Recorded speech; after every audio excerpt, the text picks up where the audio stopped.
الرحيم يا أيها الذين آمنوا أطيعوا الله وأطيعوا الرسول وأولي الأمر منكم فإن تنازعتم في شيء فردوه إلى الله والرسول إن كنتم تؤمنون بالله واليوم الآخر ذلك خير وأحسن تأويلا وقال النبي صلى الله عليه وسلم اسمعوا وأطيعوا وإن استعمل عليكم عبد حبشي او كما قال علیہ الصلاۃ والسلام۔ محترم معزز بزرگوں، دوستوں، نوجوان بھائیوں، عزیز ساتھیوں،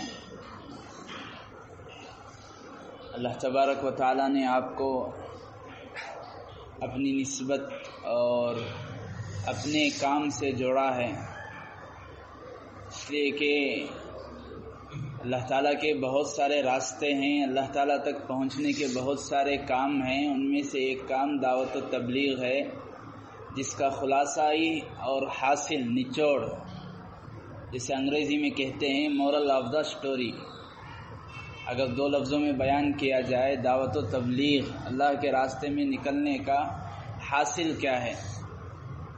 وہ یہ کہ اللہ تبارک و تعالیٰ کے بھٹکے ہوئے بندوں کو اللہ تعالیٰ سے ملانا۔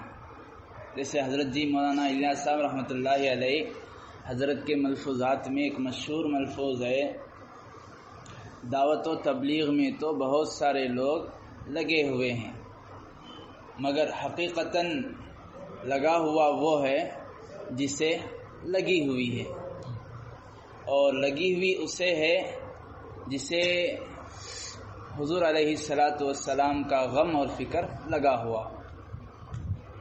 تو اللہ کے نبی علیہ الصلاۃ والسلام کا جو غم تھا امت کے متعلق، اس غم کو لے کر آدمی چلتا ہے اس راستے میں، اپنے مال، اپنی جان اور اپنا وقت سب کچھ اپنا ہے اللہ کے لیے، اور اولاً تو اپنی اصلاح اور تربیت کے لیے، اور دوسرے نمبر پر یہ اللہ تعالیٰ کے بندوں کو اللہ تک لانا ہے۔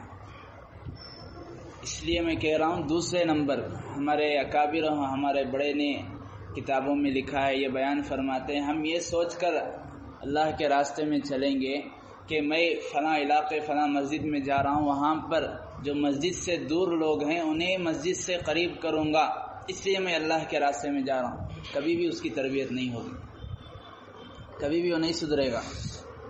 چلا جا کر آ جائے، 4 ماہ جا کر آ جائے، پھر وہی رفتار جو پہلے تھی بے ڈھنگی اب بھی وہی ہے۔ اس لیے نیت پہلے ہم یہ کریں، ہم جو آئے ہیں اولاً تو اپنی اصلاح اور اپنی تربیت کے لیے۔ اب ظاہر سی بات ہے، اصلاح اور تربیت کا نام اور نمبر جہاں آتا ہے وہاں پر چند اصول، چند پوائنٹس، چند ٹرمز اینڈ کنڈیشن وہ لاگو ہوتے ہیں۔ کوئی بھی لائن ہو، کوئی بھی پلیٹ فارم ہو، کوئی بھی جگہ ہو، آپ مدارس لے لیں، ہمارے ہاں مدارس میں بچے آتے ہیں، مستقل ان کو ایڈمیشن فارم میں ایک پیج پر ان کو قواعد، داخلے کے ایڈمیشن کے قانون، اصول، پابندیاں، طالب علم مدرسے میں داخل ہو گیا، فلاں کام نہیں کرے گا، فلاں کام نہیں رکھے گا، فون نہیں رکھے گا اپنے پاس، فلاں چیز نہیں رکھے گا۔ اگر وہ بلا اجازت رکھتا ہے، کہنے کے باوجود بھی بار بار وہ غلطی کرتا ہے، تو مدرسے کو یا ذمہ دار کو، پرنسپل کو یا ٹیچرز کو یہ حق ہے کہ وہ اسے ٹی سی دے کر بھیج دیں، اسے مصافحہ کر کے گھر روانہ کر دیں۔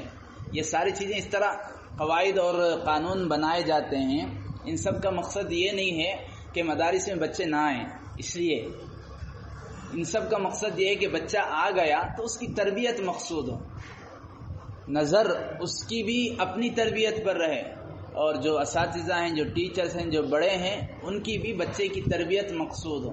اس لیے کہ اپنا وقت فارغ کر کے آیا ہے، 8 سال، 9 سال، 3 سال، 5 سال، اس کا وقت بالکل خالی نہ جائے۔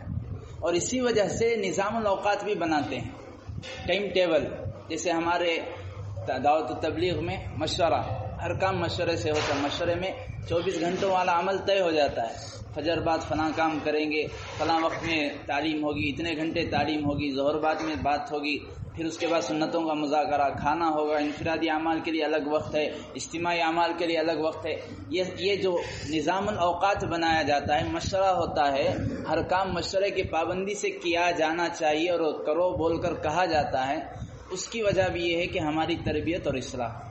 اس لیے کہ آدمی جب وقت کا پابند ہو گیا، جب کسی چیز کا پابند ہو گیا، جب کوئی چیز اپنے آپ کے لیے وہ ضروری سمجھ لیا، تو وہاں سے اس کی تربیت ہونا شروع ہو جاتی ہے۔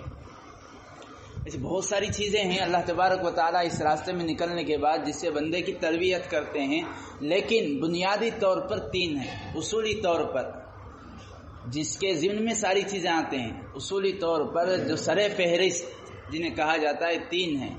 3 چیزوں کی پابندی آدمی کر لیتا ہے تو ہر حال میں اللہ تبارک و تعالیٰ اس کی تربیت کر دیتے ہیں، ہر حال میں اللہ تبارک و تعالیٰ اس کی اصلاح کر دیتے ہیں۔ یہاں سے وہ جاتا ہے وقت لگا کر، چاہے 3 دن کا وقت لگائے، 3 دن سہ روزہ چاہے عشرے کی جماعت میں نکلے، تو اللہ تبارک و تعالیٰ اسے وہ نوازتے ہیں جو چلہ چارماہ میں جا کر جس نے ان 3 چیزوں کی رعایت نہیں کی یا اصول کی رعایت نہیں کی یا جو اس راستے کی اہمیت تھی اس کو اپنے دل میں لے کر نہیں چلا، تو اللہ تعالیٰ اسے اتنا عطا نہیں کرتے جتنا 3 دن جانے کے بعد اس نے اصول اور ضابطے، قواعد، قانون کی اور رعایت کرنے کی وجہ سے اللہ تعالیٰ اسے عطا کرتے ہیں۔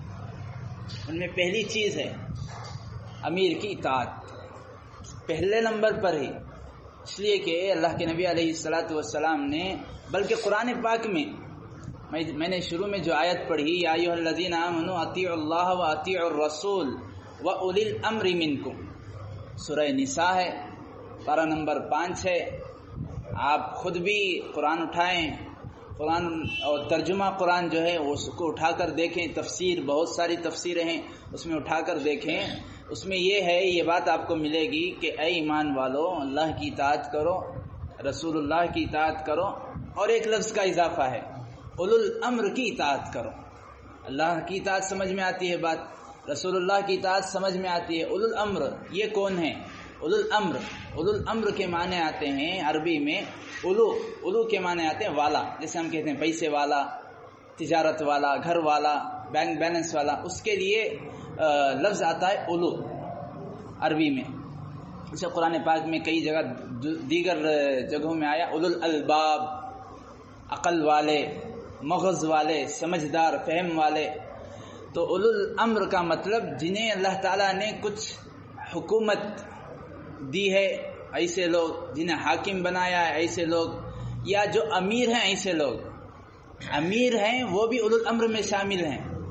حضرت ابو ہریرہ رضی اللہ عنہ، معلوم ہے کون؟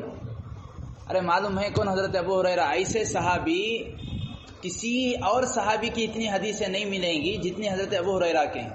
مشہور بھی ہیں کہ یہ کثیر الروایہ، یعنی روایتوں میں، اسی لیے علماء نے مستقل حضرت ابو ہریرہ کی، حضرت اما جان حضرت عائشہ کی، حضرت عبداللہ ابن عمر کی، عبداللہ ابن مسعود کی، یہ وہ صحابہ ہیں جن کے زیادہ روایتیں ہمیں ملتی ہیں، فضائل اعمال ہو، حکایت صحابہ ہو، یا دیگر جتنی بھی حدیث کی بڑی بڑی کتابیں ہیں، ان میں سارے ائمہ محدثین 1400 سال سے لے کر اب تک سارے ائمہ جو حدیث کے فن کے ماہر ہیں، ان سب کا اتفاق، وہ سب مل کر اس بات پر دستخط کر چکے ہیں کہ زیادہ روایت بیان کرنے والے حضرت ابو ہریرہ۔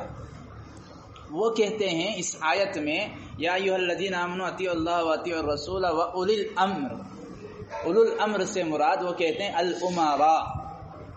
الامراء کے معنی ہیں امیر، امیر ایک کو کہتے ہیں، کئی سارے امیر ہوں تو اس کو امراء کہا جاتا ہے۔ تو حضرت ابو ہریرہ کہتے ہیں اس سے مراد امیر ہیں۔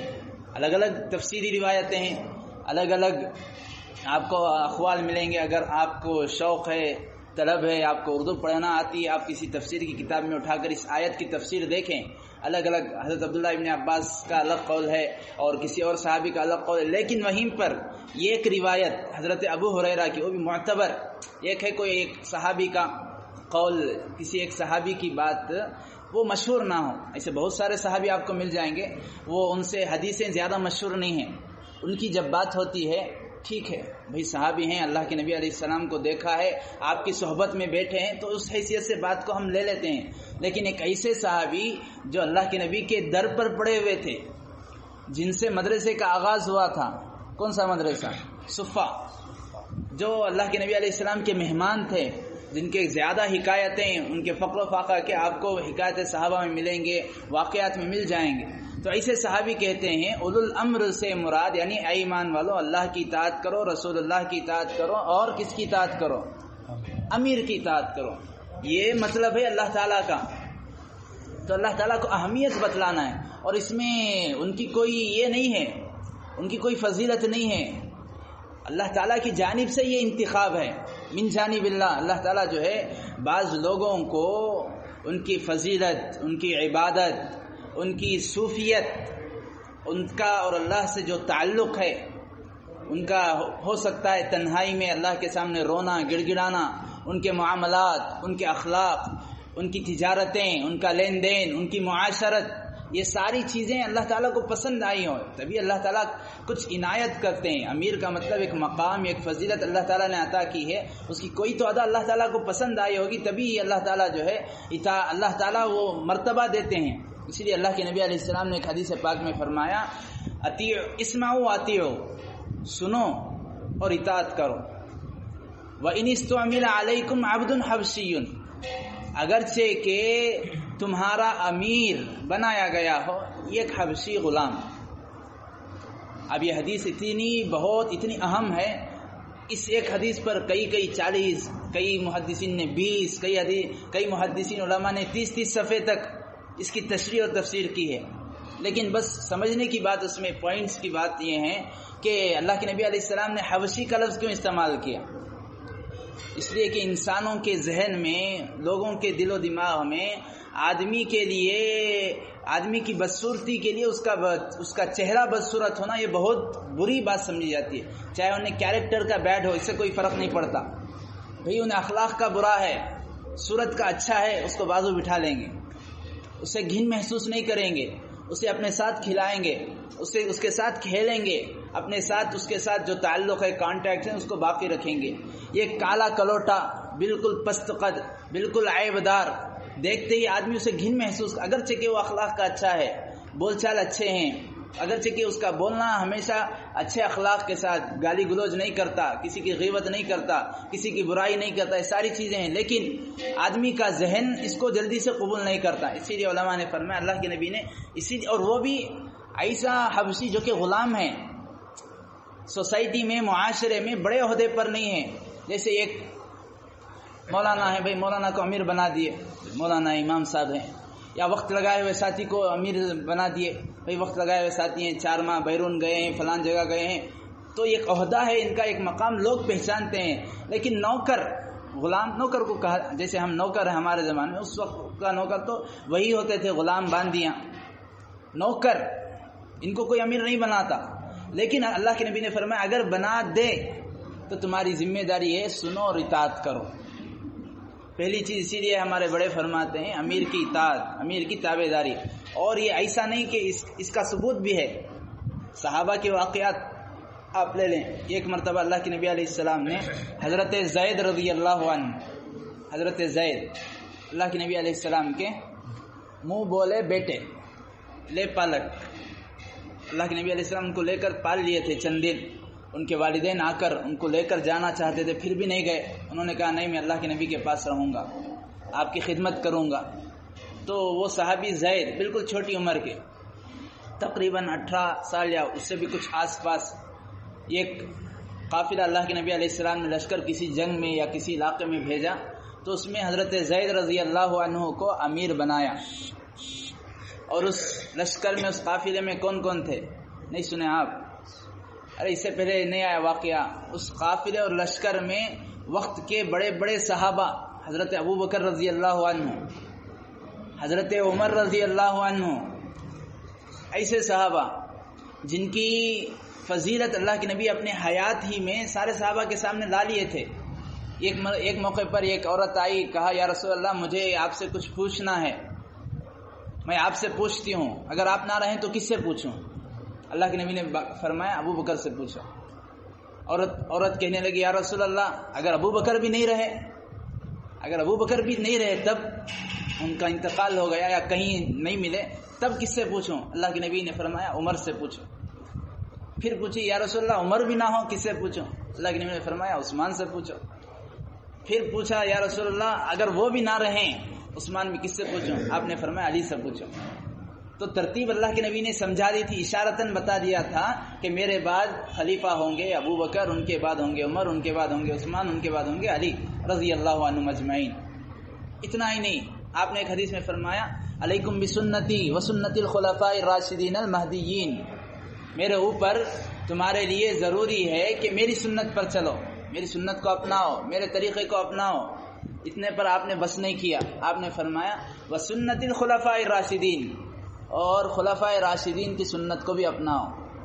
مطلب اللہ کے نبی جب تک باحیات تھے سارے صحابہ کے سامنے، سارے صحابہ کی فضیلت ہے، لیکن کسی کا کچھ مقام کسی سے بڑھ کر، جیسے حضرت ابی بن کعب سید القراء، یعنی سارے قاریوں میں سردار، سب سے زیادہ قاری قرآن۔ اللہ کے نبی علیہ السلام نے ان سے فرمایا اے ابی قرآن پڑھو۔ کہا یا رسول اللہ آپ پر وحی نازل ہوئی، آپ پر قرآن اترا ہے، میرے سے بہتر آپ پڑھیں گے۔ کہا نہیں تم پڑھو۔ حضرت ابی بن کعب سمجھ گئے ہاں یہ آپ کی جانب سے نہیں، اوپر سے حکم آیا ہے۔ کہا یا رسول اللہ اللہ تعالیٰ نے میرا نام لیا ہے؟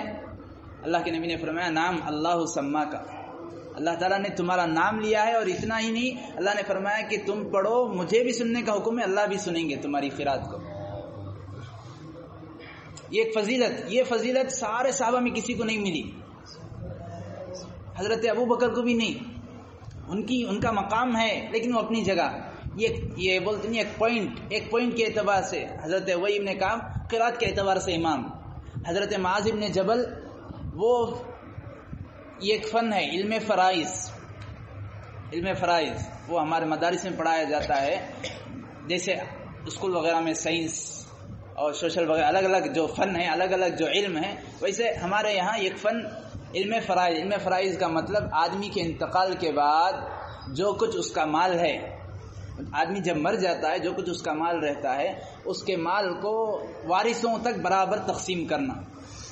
باپ مر گیا، بیٹے کو کتنا ملے گا، بیٹی کو کتنا ملے گا، بھائی کو کتنا ملے گا، اور بھائی کو کب نہیں ملے گا، پوتے کو کب ملے گا، پوتے کو کب نہیں ملے گا۔ بڑا اس علم کو حدیث میں تو فرمایا گیا نصف العلم، ہاف نالج، آدھا علم ہے، ساری شریعت ایک طرف، اس کا آدھا حصہ کر دو، یہ علم، یہ فن آدھا علم۔ ہمارے یہاں ایک سال مستقل اسے پڑھایا جاتا ہے۔ تو اس کے امام تھے حضرت معاذ بن جبل۔ حضرت عبداللہ ابن مسعود قرآن اور حدیث کو سامنے رکھ کر مسائل نکالتے تھے، سارے صحابہ ان سے پوچھتے تھے۔ حضرت عبداللہ ابن عباس بحر الامہ مفسر قرآن، کوئی بھی قرآن کی آیت کا معنی مطلب سمجھنا ہے، سارے صحابہ ان کے پاس جاتے تھے۔ تو ایسا ہر صحابہ میں سے ہر ایک صحابی کی کچھ نہ کچھ ڈیفرنٹ دوسرے صحابی سے ہٹ کر فضیلت تھی، خصوصیت تھی، لیکن اس کے باوجود سارے صحابہ اس بات کو تسلیم کرتے تھے، مانتے تھے۔ سارے صحابہ کے درمیان یہ بات مشہور تھی، آپ نے الگ الگ موقعوں پر بیان فرمایا تھا کہ میرے بعد یہ چاروں صحابہ کی فضیلت ہے، مقام ہے۔ اس کے باوجود اللہ کے نبی علیہ الصلوۃ والسلام نے فضیلت بیان فرمائی۔ ارے اگر وہ چاہتے تو یہ بول سکتے بھائی میں پہلا خلیفہ بننے والا ہوں، تو امیر کون ہونا چاہیے؟ امیر کون ہونا چاہیے؟ ابو بکر، حضرت عمر جلال غصے میں مشہور۔ حضرت عمر چاہتے تو صرف آواز ڈال کر چھوٹے سے بچے کو اے زید ٹھیک ہے آپ امیر بن جاؤ، ایسا ہو سکتا تھا، نہیں ہوا۔ کیوں؟ اللہ کے نبی علیہ السلام نے کہا امیر یہ ہیں، تم سب ان کی امارت کے تحت چلو گے، تم سب ان کی نگرانی میں چلو گے، تم سب ان کی اطاعت میں چلو گے، تم سب ان کی تابع داری میں چلو گے، مجھے یہ بتانا ہے۔ ایسے وقت کے بڑے بڑے صحابہ جن سے اللہ تعالیٰ نے امت کا نظام سنبھالا، اللہ کے نبی کی وفات کے بعد ہم بارہا سنتے ہیں، یہ واقعات میں بھی ہے، آپ کی وفات کے بعد ساری امت 1,24,000 سے زائد صحابہ سارے کے سارے نڈھال، کوئی سنبھالنے والا نہیں۔ ایک ایسی ہستی ہمارے درمیان سے چلی گئی جسے برداشت، جو ایسا غم ہے، اسی لیے حدیث پاک میں فرمایا گیا امت پر سب سے بڑا غم جو آیا وہ اللہ کے نبی کی وفات ہے۔ اس سے بڑا غم کبھی کوئی نہیں ہو سکتا پوری عالم اسلام کی تاریخ میں۔ اسی لیے حکم ہے جب آدمی کوئی مصیبت ہو، کوئی چیز گم جائے، بڑی سی بڑی چیز، کسی اپنے رشتہ دار کا انتقال ہو جائے، تو اللہ کے نبی کی وفات کو یاد کر لو اور یہ تسلی دے لو کہ یہ غم اس سے بڑھ کر نہیں ہے۔ یہ مصیبت اس سے بڑھ کر نہیں ہے. ایسے وقت میں سارے صحابہ حضرت عمر تلوار ننگی تلوار لے کر جو صحابہ ہمت کرتے تھے بولنے کی وہ بھی نہیں بول پا رہے. اللہ کے نبی کی وفات ہو گئی. کیوں؟ حضرت عمر کا ڈر. ننگی تلوار ہے، مارنے کی دھمکی دے رہے ہیں. ایسے وقت ساری امت کو سنبھالے کون؟ حضرت ابو بکر. 2 بول آپ کے، 2 آیتیں، 2 باتیں، ساری امت تو دور، حضرت عمر سنبھل گئے، سارے صحابہ سنبھل گئے. اور اللہ کے نبی کی وفات کے بعد یہاں یہ ایک مسئلہ. دوسری طرف سارے لوگ زکوٰۃ کا انکار کرنے، کہنے لگے بھائی ہم کافر ہیں کیا، ہمارے سے کیوں ٹیکس وصول کر رہے ہیں، ہم زکوٰۃ نہیں دیں گے. آپ نے کہا اینقص الدین وانا حی، زکوٰۃ نہیں. اگر کوئی زکوٰۃ میں دینے والا جانور ہے، پہلے زمانے میں، اب تو جو ہے سونا چاندی، پہلے زمانے میں مالدار کسے بولتے ہیں؟ جس کے پاس زیادہ اونٹ، جس کے پاس زیادہ گھوڑے، زیادہ بکریاں، یہ ان کی مال کی شکل تھی. آج ہمارے لیے مال کی شکل سلور گولڈ وغیرہ ہے. حضرت ابو بکر بولے اگر کوئی اپنے مال میں سے، زکوٰۃ دینے والے مال میں سے مثلا اونٹ دینا ہے، اونٹ دیتے ہوئے اس نے جو ہے کنجوسی کرتے ہوئے اونٹ زکوٰۃ میں سے نہ جا رہا، اس کی نکیل کاٹ لیں گے، رسی کاٹ کر میں اپنے اونٹ کو باندھ دوں گا، یہ سوچ کر اگر زکوٰۃ کے اونٹ کی رسی کو بھی نکال لیتا ہے میں اس سے بھی جنگ کروں گا. سخت ہو گئے.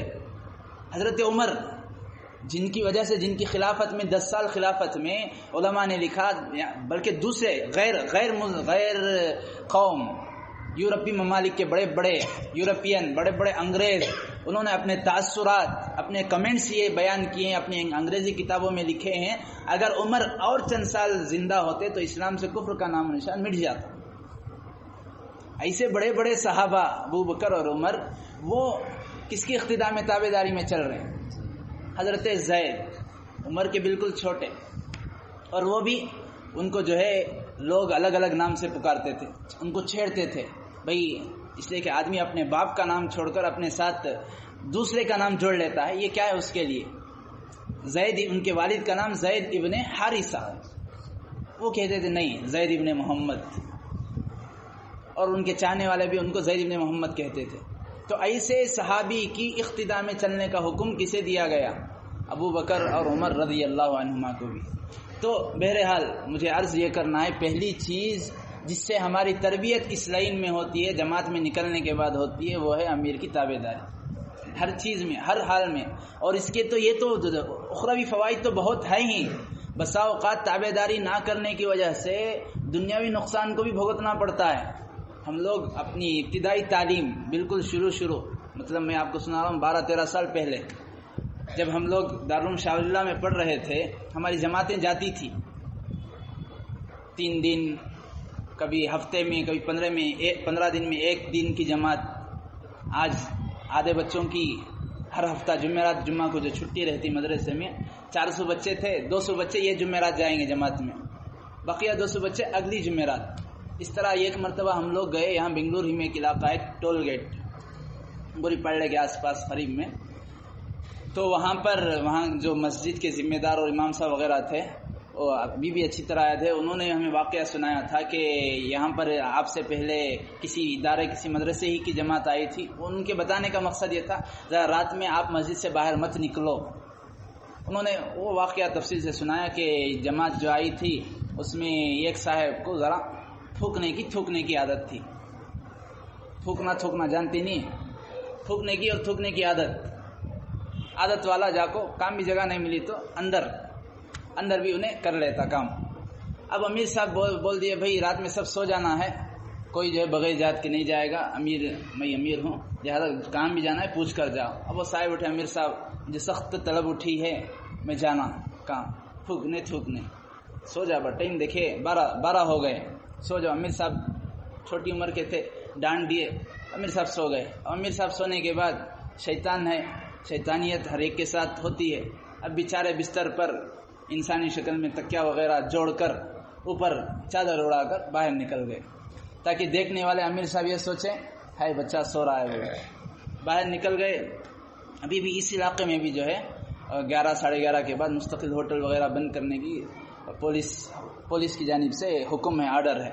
اس کے بعد جو ہے مستقل اگر کوئی نوجوان دکھتا ہے تو پوچھ تاچھ وغیرہ کرتے ہیں. چند حوادثات، واقعات زیادہ ہو جانے کی وجہ سے چند علاقوں میں پابندیاں آ گئیں. بنگلور میں ابھی بھی اس وقت اس علاقے میں 12 کے بعد دکانیں بند کر دینا ہے، باہر نہیں نکلنا تھا. اب وہ باہر نکلے، اب وہ نکلے ہیں بنیان اور جو نائٹ سوٹ ہوتا ہے، نائٹ ڈریس، اس میں نکلے ہیں۔ اب جا کر دکان کے پاس کھڑے تھے، پولیس والے آئے، پوچھے کہاں کے؟ بھی فلان جگہ سے۔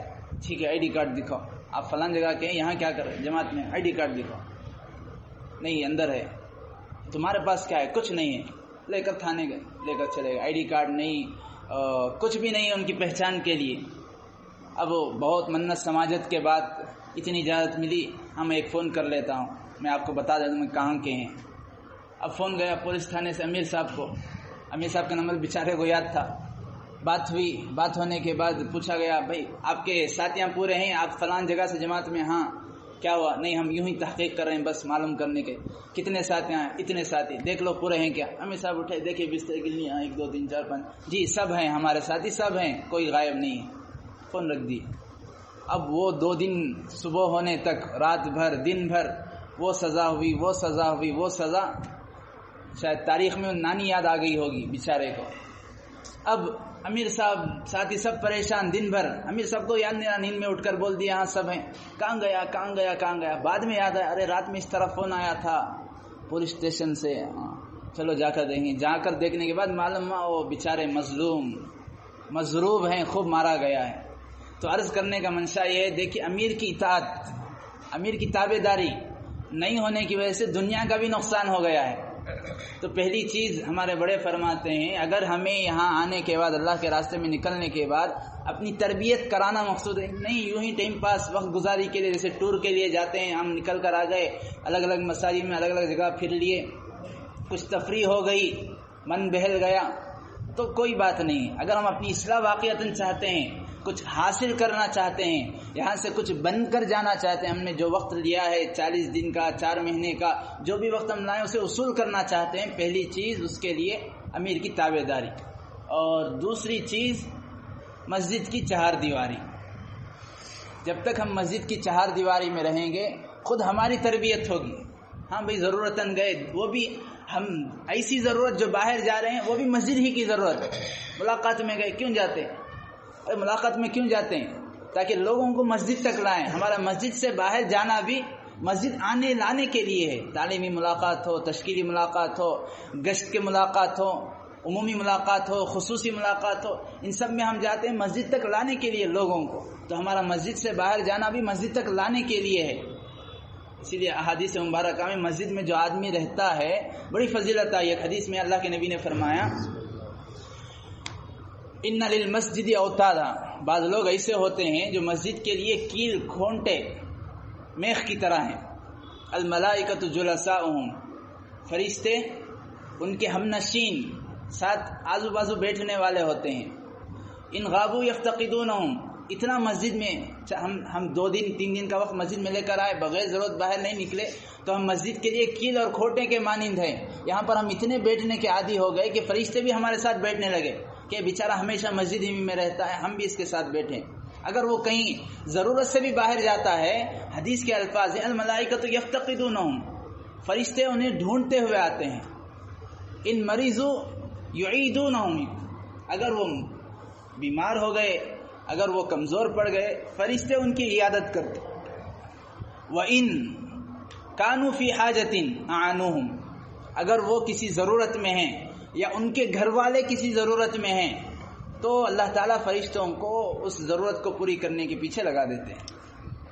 مسجد میں رہنے کے اور بہت ساری فضیلت اللہ کے نبی نے ایک حدیث میں بیان فرمایا، سبعۃ یظلھم اللہ، 7 لوگ ایسے ہیں جنہیں عرش کا سایہ اللہ تعالیٰ عطا فرماتے ہیں۔ ان میں ایک ہے رجل قلبہ معلق فی المساجد، ایک ایسا آدمی 7 لوگوں میں جس کا دل ہمیشہ مسجد میں لٹکا ہوا رہتا ہے، اٹکا ہوا ہے، باہر بھی نکل رہا ہے، بھئی صابن لینے گیا، وہاں جا کر کھانا پینا تو نہیں ہے، وہ سگریٹ کتنا، وہ بیڑی کتنا، وہ یہ کتنا، وہ کتنا، خامخواہ وقت ضیاء، مثال دے رہا ہوں۔ تو اس طرح ضائع وقت، ضرورت سے زائد چیز، ضرورت سے زائد باتیں ہو رہی، ایسا نہیں، صابن بھی لینے جائے، جلدی دو جلدی دو، اس کا دل جو ہے بے چین ہے، ایک پریشان سا، کیوں؟ مسجد کے باہر آ گیا ہے۔ تو ایسے آدمی کی فضیلت اللہ کے نبی نے فرمایا، اس دن اللہ تبارک و تعالیٰ اسے عرش کا سایہ عطا کرتے ہیں۔ تو دوسری چیز ہمیں مسجد کی 4 دیواری میں، اس لیے کہ جب ہم خود مسجد کی 4 دیواری کے عادی نہیں ہوں گے، کہاں سے اور لوگوں کو مسجد لانے والے بنیں گے؟ ہم خود مسجد میں ہمیں رہنا نہیں ہے، کب ملاقات ہوتی ہے کہ کب امیر صاحب چھوڑتے ہیں کہ کب انفرادی اعمال کو وقت دیتے ہیں کہ کب باہر جانا ہے، کب فلاں چیز کے بہانے سے، تسبیح کے بہانے سے، مسواک کے بہانے سے اور فلاں چیز کے بہانے سے جانا ہے۔ آدمی یہ سوچتا رہتا ہے تو اس کا دل مسجد میں نہیں ہے، اب اس کی دعوت مؤثر نہیں بنے گی۔ کسی سے ملاقات کیا، کسی سے بات کیا، مسجد آنے کی دعوت دی، اب ہو سکتا ہے وہ مجھے جو ہے بیڑی پیتا ہوا دیکھ لیا جسے میں نے دعوت دی، وہ مجھے پان کھاتا ہوا دیکھ لیا، اب وہ دل ہی دل میں سوچ رہا ہے یہ مجھے دعوت دینے آ گیا، یہ منہ مسور کی دال ہمارے یہاں کہتے نہیں۔ تو اس طرح دعوت متاثر نہیں ہوتی۔ دائی ہمیشہ مؤثر ہونا چاہیے، اس کی بات سامنے والے کو اثر کر دے، اس کی بات جب نکلے زبان سے پر نہیں، طاقت پرواز ضرور رکھتی ہے، اس کی بات کو پر تو نہیں ہے لیکن طاقت ہے۔ اللہ تبارک و تعالیٰ نے آدمی کے بول میں یہ تاثیر رکھی ہے کہ وہ بات کسی کو لے کر اڑ جاتی ہے، ہماری بات اسے لے کر مسجد تک لے آئے۔ تو بہرحال یہ دوسری چیز ہے کہ آدمی کو مسجد کی چہار دیواری ہمیں اگر اپنانی ہے تو اگر اپنا لیں گے اللہ تعالیٰ اس سے بھی تربیت کر دیتے ہیں، ہماری اصلاح کر دیتے ہیں۔ اور تیسری چیز ہے راتوں کی آہوزاری۔ ہم یہاں آئے ہیں اللہ تبارک و تعالیٰ کے سامنے، ہمارے دن بھر کے اوقات جو گزرے ہیں نافرمانیاں میں، کھیل کود میں، گپ شپ میں، عیاشی میں، باتوں میں، فضول لایانی باتوں میں، اور اسی طرح کسی کے دل دکھانے میں، امیر کا دل دکھانے میں۔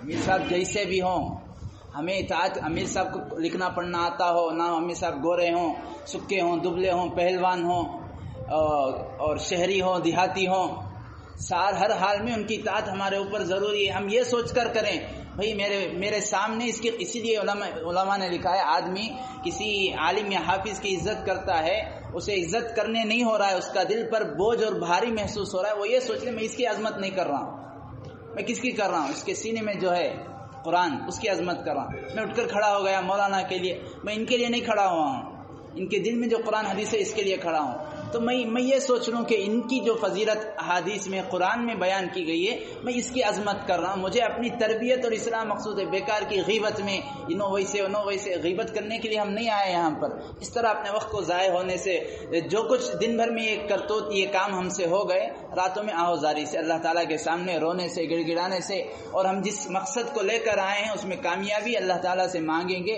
اللہ تعالیٰ ضرور ہماری اصلاح فرمائیں گے۔ من کان للہ کان اللہ لہ، جو اللہ تعالیٰ کا ہو گیا، ہمارا وقت اللہ کے لیے خرچ کر رہے ہیں، ہماری جان اللہ کے لیے خرچ کر رہے ہیں، ہمارا مال اللہ، سب کچھ ایسا نہیں کہ ہم جو ہے جماعت میں نکلیں گے۔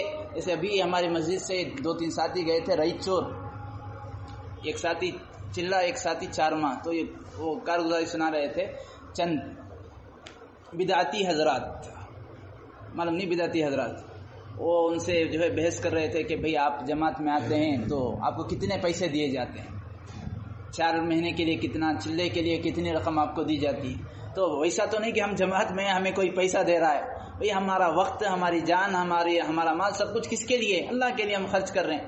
من کان للہ، ہم اللہ کے لیے خرچ کر رہے ہیں تو اصول و ضوابط سے خرچ کریں گے تو فائدہ ہے، ورنہ مال بھی ضائع، وقت بھی ضائع، جان بھی ہمارا۔ اگر ہم مہینہ 40 دن اپنے علاقے میں ہوتے، کام دھندا کرتے، کچھ روپیہ پیسہ تو آتا، ہاں ہم حلال کاروبار کرتے، ماں باپ کی خدمت کرتے، جورو بچوں کی خدمت کرتے، وہ بھی ایک دن کا کام تھا، لیکن ہم نے اس سب کو چھوڑ کر، ہمیں کچھ مقصود نہیں ہے، صرف اللہ کے لیے ہم اپنے جان مال کو لگایا ہے۔ تو ان آداب، ان شرائط کی اور ان چیزوں کی، خصوصاً ان 3 چیزوں کی پابندی کریں گے، اللہ تبارک و تعالی ہماری اصلاح ضرور فرمائیں گے۔ اور ایک اہم چیز، کیا کام نہیں کرنے ہیں، اس کی بھی ہمارے اکابر نے بہت لمبی فہرست گنائی، ان میں ایک اہم چیز، ہمیں نہ انجینئر بننا ہے، نہ زیادہ ہی بچہ بننا ہے، نہ زیادہ ہی عالم بننا ہے۔ انجینئر جس مسجد میں جا رہے ہیں ماشاءاللہ، یہ فین ادھر رہنا چاہیے تھا، اور یہ جو ہے ڈسپلے برابر نہیں ہے، یہ روشنی کم ہے، اور لائٹ یہاں رکھنا تھا، یہ کتابیں جو جوڑی ہیں ایسا رہنا تھا۔ ہمیں انجینئر بننے کی ضرورت نہیں ہے، ہم جو اصلاح کے لیے آئے، تربیت کے لیے، کسی دوسروں کی اصلاح کرنے کے لیے نہیں آئے۔ بچہ بھی نہیں بننا ہے کہ کب امیر صاحب نے بٹھا لیا تھوڑی دیر تعلیم میں، بیٹھ گئے، سیکھنا سکھانا بیٹھ گئے، پھر چھوڑتے، پھر جا کر وہاں باتیں، وہاں نہ انفرادی اعمال میں دل ہے، نہ اجتماعی اعمال میں دل ہے، کچھ نہیں، بس گپ شپ، فون ہے، یا کھیل کود، یا تعلیم میں بیٹھے ہیں، کچھ کھیل رہے ہیں، توجہ نہیں ہے، بچہ بھی، اور عالم بھی نہیں بننا۔ عالم کا مطلب اس لیے کہا جاتا ہے، علماء جو ہے ان کے آپس میں مسائل، قرآن و حدیث کے مسائل، بحث مباحثہ، یہ ایک عالم دوسرے عالم سے مل گیا، بحث کریں گے، فلاں مسئلے میں یہ، فلاں مسئلہ، آپ کیا کہتے ہیں، آپ کا کیا اسی وجہ سے پہلے زمانے میں جو علماء اور طلباء تھے ان کا نام کیا رکھا گیا؟ ما تقول، عربی میں ما کہتے ہیں کیا، تقول کہتے ہو، اس بارے میں آپ کیا کہتے ہو؟ پہلے زمانے میں اتنا تھا. اسی وجہ سے حضرت امام احمد ابن حنبل بڑے بڑے ائمہ نماز پڑھ کر جا رہے ہیں، مسجد سے نکل رہے ہیں، دروازے پر کھڑے ہیں، ایک مسئلے کو لے کر ایسا بات کر رہے ہیں، اتنی بحث، علمی بحث. فجر ہو گئی، فجر کی اذان ہو گئی، انہیں پتہ ہی نہیں ہے. ارے بھائی اذان ہو رہی کون سی؟ فجر کی. ہم عشاء سے کھڑے ہیں، احساس ہی نہیں ہے. تو یہ علمی بحثیں ہیں، اہل علم کے لیے زیبا دیتی ہے ہر چیز اس کے لیے اس فن. اب میں جو ہے انجینئرنگ میں اتر جاؤں، مجھے کچھ آتا نہیں ہے، وہ چیز اور خواہ میرے لیے نقصان دہ ہے. میں جو ہے سینٹرنگ میں اتر جاؤں، میں کچھ نہیں جانتا. تو ویسا کچھ ہمیں جاننا ہے، اہل علم سے پوچھ لیں، علماء سے. اگر کوئی بتا رہا ہے، آپ کو بات سمجھ میں آ گئی ٹھیک ہے، نہیں سمجھ میں آئے تب بھی آپ خاموش رہ جائیں. اسی وجہ سے کہا جاتا ہے ہمیں اس راستے میں نکل کر زیادہ سے زیادہ توجہ فضائل پر دینا ہے، مسائل پر نہیں.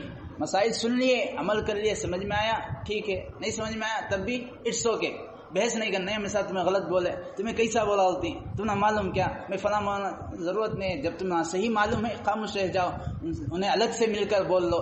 اس طرح جو بھی ہمیں مسئلہ معلوم کرنا ہے علماء سے معلوم کرے. بیکار، حالانکہ یہ بحثیں کوئی بیکار نہیں ہیں، شرط یہ کہ آپ کے پاس علم ہو، آپ کے پاس وہ چیز ہے. مجھے معلوم ہے فون کے بارے میں، تو میں فون کے پارٹس، فون کے جو بھی اجزاء ہیں، اشیاء ہیں، بات کروں گا تو ٹھیک ہے. کچھ معلوم نہیں ہے، بیکار کی ایران توران کی 420 باتیں ادھر کی ادھر کی پھینک رہا ہوں، وقت بھی ضائع ہے، زبان بھی خراب ہے، اور یہ چیز جو ہے آپس میں نفرتوں کا سبب بن جاتی ہے. ایک ساتھ ہم وقت گزار رہے ہیں ایک چھت کے نیچے اللہ کے گھر میں، دوسروں کو دعوت دینے آئے، خود آپس میں عداوت ہے، خود آپس میں دل نہیں جوڑ رہے ہیں. دوسروں لوگوں کو ہم کہاں اللہ سے جوڑیں گے؟ اس لیے یہ چیزیں آدمی کو متنفر کر دیتی ہیں. اس لیے ہمارے بڑے روکتے ہیں کہ آپ مسائل میں مت الجھو. جو بھی مسئلہ ضرورت پیش آیا کسی اہل علم سے آپ، اس لیے کہ کسی بھی مسجد میں ہم جاتے ہیں، کوئی عالم ہوں گے یا جماعتی میں کوئی عالم ہے، ان سے پوچھ لیں. مسئلہ کبھی بھی عالم یا مفتی سے ہٹ کر نہیں پوچھنا ہے. اگرچہ کہ ان کو معلوم، امیر صاحب کو معلوم، پھر بھی آپ نہ پوچھیں، بہتر افضل. جو بھی مسجد میں ہے، مسجد میں عالم ہے، مولانا ہے، جو بھی اہل علم ہے، ان سے پوچھ لیں گے تو وہ ہمارے لیے عافیت بھی ہے، وہی ہمارے لیے جو ہے راحت بھی ہے، اور وہی ہمارے لیے سکون بھی ہے. اللہ تعالیٰ سے دعا ہے اللہ تعالیٰ کہیں سنی باتوں کو ہمیں کہنے سننے سے زیادہ سمجھنے کی اور ایمان اور یقین رکھتے ہوئے عمل کرنے کی توفیق نصیب فرمائے. اللہ تعالیٰ آپ کی آمد کو، آپ کے وقت کو قبول فرمائے. اللہ تبارک و تعالیٰ آپ کے وقت کو صحیح معنوں میں وصول کرنے کی سب کو توفیق عطا فرمائے. اللہ تعالیٰ آپ کے ذریعے سے ہدایت کی ہواؤں کو عام فرمائے. اللہ تعالیٰ آپ کے ذریعے سے لوگوں کو ہدایت نصیب فرمائے، علاقے کو، محلے کو، بلکہ اللہ تعالیٰ ساری امت کو آپ کو ذریعہ بنا کر ہدایت کے فیصلے فرمائے. وآخر دعوانا الحمدللہ رب العالمین.